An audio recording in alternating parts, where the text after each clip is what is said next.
রয়েছে গুণ, সূত্র এক গুণের পূর্বে নাও ও লিখিলাম।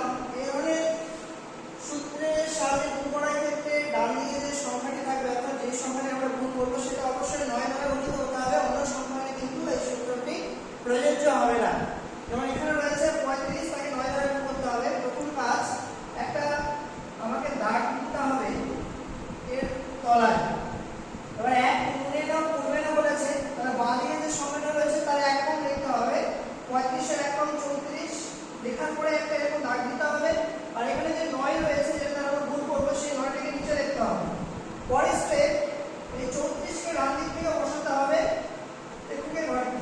প্রথমে হবে 9 এর নিচে 4 আর এই 3 হবে 4 এর নিচে, 3 এর নিচে বিয়োগ চিহ্ন।